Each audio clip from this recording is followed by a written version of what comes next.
Imaginez qu'en un seul passage, vous puissiez faire un scanner précis et complet de votre sol.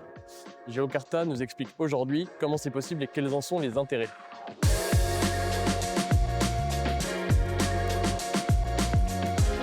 En fait, nous, on est un peu les radiologues du sol, c'est-à-dire qu'avant de faire un prélèvement de sol, on va faire une radio pour voir comment se distribue l'hétérogénéité sur une parcelle.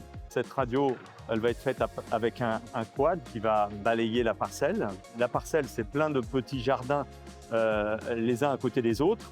Il y a des jardins qui vont se ressembler, donc on va pouvoir les rassembler.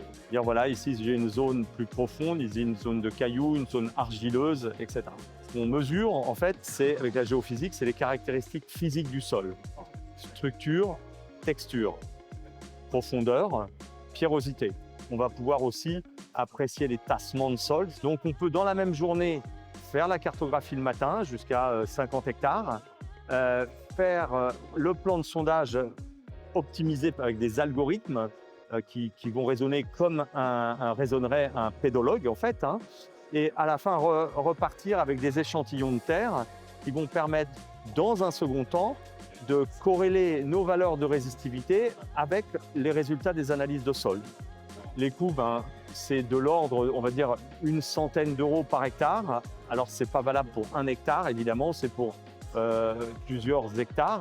En fait, on va utiliser les sondages de chacune des parcelles pour caractériser l'îlot et non pas refaire un set de sondages parcelle par parcelle. Donc, vous voyez en bleu des zones plus conductrices qui correspondent aux anciens passages de la rivière. À l'inverse, il y a une zone qui est en rouge, qui est très résistante.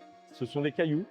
Et en fin de compte, on apprécie très bien avec ces trois cartes comment sont répartis ces cailloux. Et vous allez voir qu'on a la carte de rendement. En vert, les bons rendements dans les zones de sol profond, argilo-limoneux. Et par contre, des plus faibles rendements ici, dans ces zones-là où on a les cailloux qui sont présents. Bien connaître ses sols est important pour adapter ses pratiques. L'analyse de résistivité pourrait être un bon moyen pour un agriculteur d'établir un point de départ pour engager une transition vers l'agriculture de conservation des sols.